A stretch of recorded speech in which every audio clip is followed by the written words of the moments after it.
Have you ever noticed something strange in social situations? Two people walk into the same room, talk to the same group, and interact with the same people, yet they are treated completely differently. One person is listened to when they speak. No one interrupts them. Their opinions are taken seriously. People respect their time and their presence. But the other person, standing in that exact same room, seems almost invisible. They get interrupted mid-sentence. People cancel plans with them at the last minute. Sometimes they even become the target of small jokes that everyone laughs at. Same room, same people, completely different treatment. So what's actually happening here? Is one person simply more confident, more successful, or more powerful? Or is there something deeper going on that most people never notice? For a long time, I believed respect came from status, personality, or luck. I thought some people were just naturally respected, while others weren't. But the truth is, far more surprising and far more empowering.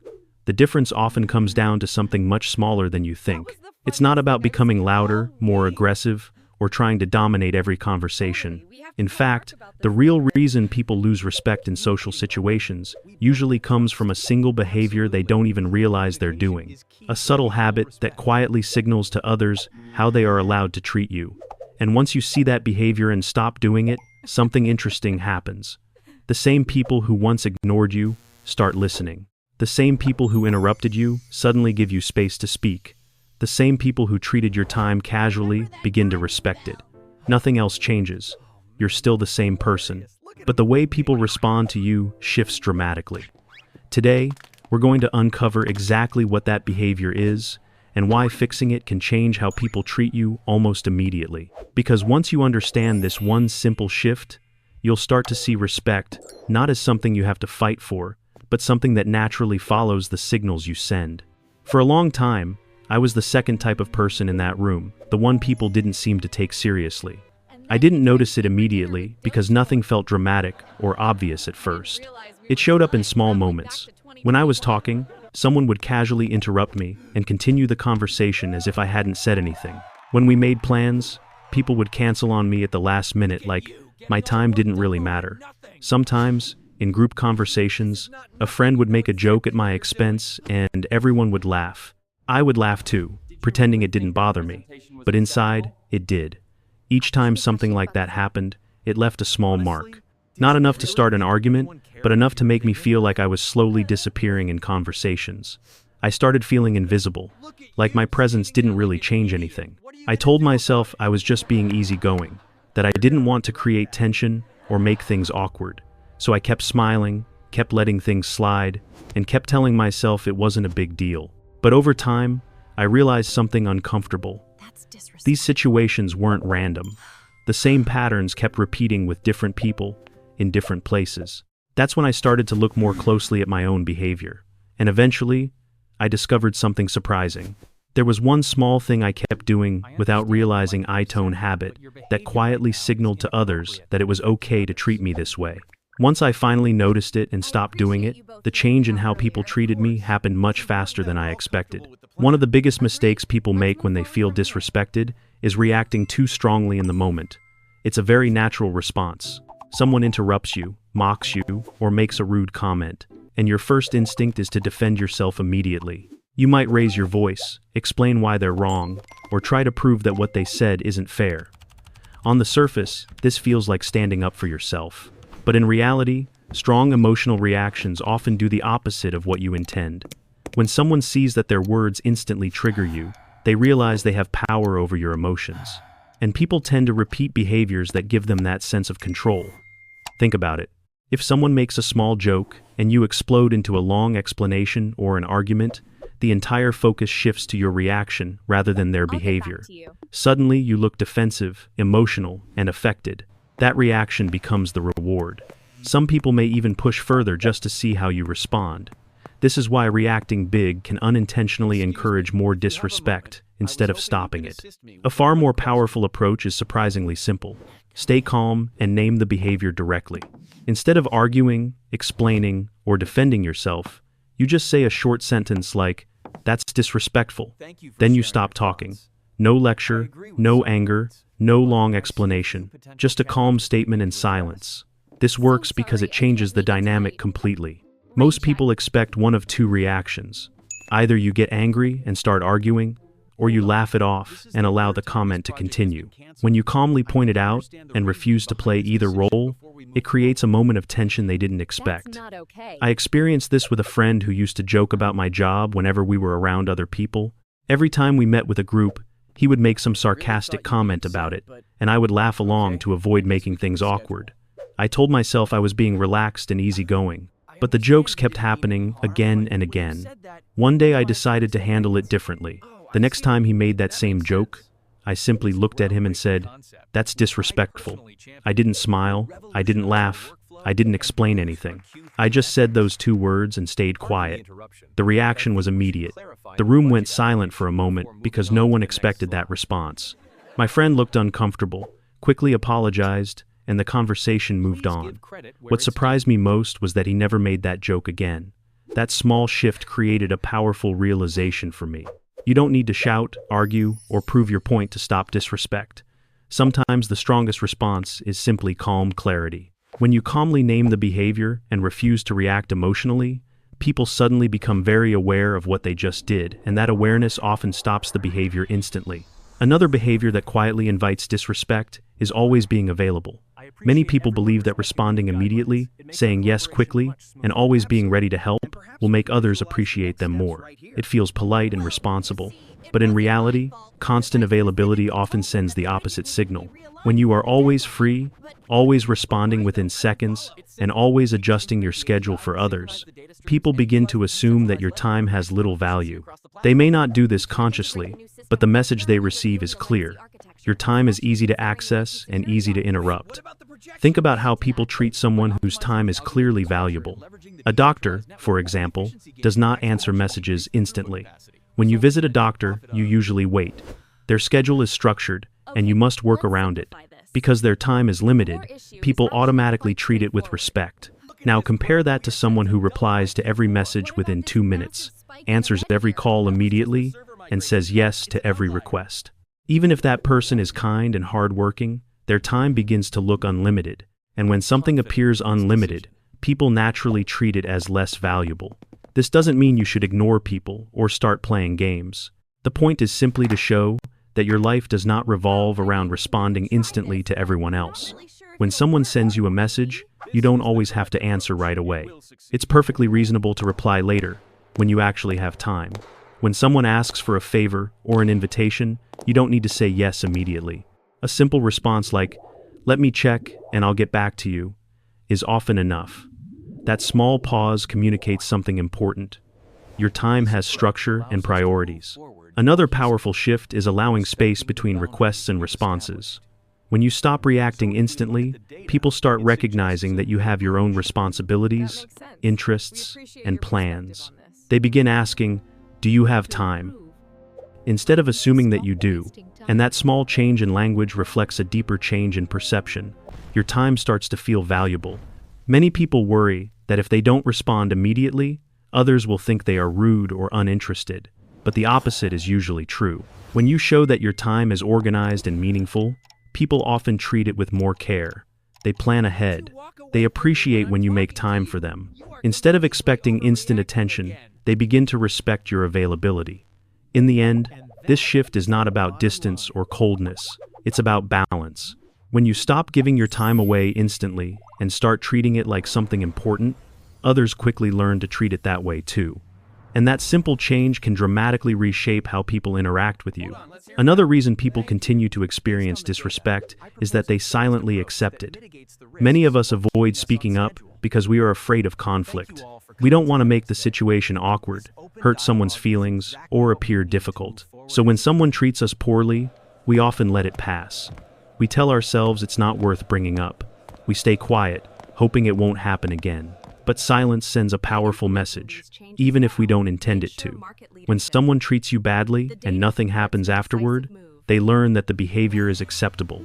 Without realizing it, you've given permission for it to continue. This is why disrespect often becomes a pattern. A friend cancels plans at the last minute once, and you say it's fine. Then it happens again the following week, and again after that. Each time you remain polite and say nothing, the message becomes clearer. Your time can be changed without consequence. Eventually, they begin to assume you will always understand, even when the behavior is inconsiderate. The same thing happens in professional environments. A coworker might present your idea in a meeting as if it were their own. If no one corrects it, the credit quietly shifts away from you. Over time, this can happen repeatedly, simply because the first moment passed without being addressed. Setting boundaries does not require aggression or anger. In fact, the most effective boundaries are calm and direct. When a friend repeatedly cancels plans, instead of pretending everything is fine, you can simply say, "This is the third time our plans have been canceled." That's not okay. You're not attacking them or creating drama. You're clearly stating how the behavior affects you. In a workplace situation, if someone takes credit for your work, you can calmly say, "Actually, I worked on that project. Please give credit where it's due." This type of response is firm but respectful. What surprises many people is that boundaries often increase respect rather than damage relationships. At first, the other person might feel slightly uncomfortable because they are not used to being challenged. But discomfort is often the moment when behavior begins to change. When people realize that their actions will be noticed and addressed, they become more careful. They start treating you differently because they understand there are limits. On the other hand, when boundaries never appear, resentment slowly builds inside. You may stay quiet in the moment, but over time, the frustration grows.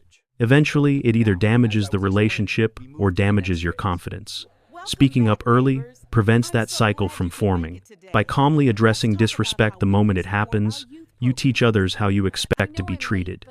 In the end, boundaries are not about controlling other people. They are about protecting your own time, effort, and self-respect. When you clearly communicate what is acceptable and what isn't, you stop teaching people that they can treat you poorly, and you begin teaching them to treat you with respect instead. The fourth behavior that often weakens how others see you is the constant need to prove your worth. Many people fall into this habit without realizing it. Whenever someone questions their idea, challenges their opinion, or doubts their ability, their immediate reaction is to explain everything in detail. They start listing reasons, examples, past experiences, or achievements to convince others that they are right. On the surface, this seems logical. After all, explaining your reasoning feels like the responsible thing to do. But the hidden problem is that over-explaining often signals uncertainty. When someone constantly tries to justify themselves, it can unintentionally communicate that they are seeking approval. Instead of appearing confident, they appear as if they need permission to be taken seriously. Truly confident people behave very differently. They don't feel the need to defend every decision or convince everyone around them. Their sense of self-worth does not depend on constant validation. Because of that, their words are usually calm, brief, and direct. Imagine a situation at work where you present an idea and someone immediately questions it. A common reaction is to launch into a long explanation: why the idea works, where you learned it, how much research you did, and why everyone should trust your judgment. But confident individuals often respond in a much simpler way. Instead of arguing or trying to prove themselves, they might calmly say something like, "I'm confident in this decision." Then they move on. They don't rush to justify themselves, and they don't seem anxious about being doubted. This kind of response can feel uncomfortable at first, especially if you're used to defending yourself. But its power lies in the message it sends. When you remain calm and concise, people sense that you trust your own judgment, and confidence tends to influence how others perceive you. The more you behave as if your value is already established, the more others begin to accept that assumption. I experienced this change personally. In the past, whenever someone questioned my opinion, I felt the need to explain everything in detail. I would talk for minutes trying to make sure everyone understood why my idea made sense. Ironically, the more I explained, the more uncertain I sounded. Later, I began experimenting with a different approach. The next time someone challenged my suggestion, instead of defending it for 5 minutes, I simply said, "I believe this is the right move." That was it. No long justification, no list of accomplishments. What happened surprised me. The conversation moved forward quickly, and people accepted the idea much more easily. It became clear that quiet confidence often speaks louder than long explanations. When you stop trying to prove your value and start acting as if it already exists, others begin to see you differently. Respect grows not because you argued harder, but because you showed that your worth was never up for debate. When you look closely, All four of these changes are connected by one powerful idea. Gaining respect is not about learning dozens of new skills or transforming yourself into someone completely different. In many cases, it simply comes from removing the behaviors that quietly make you appear weak or easy to overlook. The first step is to stop reacting too strongly when someone disrespects you. Big emotional reactions give others power over your feelings. The second step is to stop being instantly available for everyone all the time. When your time seems unlimited, people assume it has little value. The third step is to stop accepting bad treatment in silence. When you calmly address disrespect the moment it happens, you teach people where your boundaries are. And finally, stop trying to constantly prove your worth. Confidence grows stronger when you no longer feel the need to justify yourself to everyone. What's important to understand is that these changes don't require you to become louder, harsher, or more aggressive. In fact, the opposite is often true. Respect grows when your behavior becomes calmer, clearer, and more intentional. You are not adding something artificial to your personality. You are simply removing habits that hide your natural strength. Once those habits disappear, the confident version of yourself becomes visible. And when people sense that quiet strength, the way they treat you begins to change almost automatically. Now, the real change begins with something very simple. You don't have to apply all four ideas at once. Just choose one behavior and start there today. Maybe the next time someone makes a disrespectful comment, instead of reacting emotionally, you calmly point it out. Or maybe you decide not to respond instantly to every message and begin protecting your time a little more. Perhaps the next time someone crosses a boundary, you speak up clearly and calmly. Whatever you choose, try it in the next situation that appears. Pay attention to what happens. Most people are surprised by how quickly others adjust their behavior. Do this consistently for a week, and you'll likely notice a real shift in how people treat you. If you found this helpful, share your experience in the comments and let others know which change you tried first. And if you want more insights like this about psychology, confidence, and relationships, make sure to subscribe to the channel so you don't miss the next video.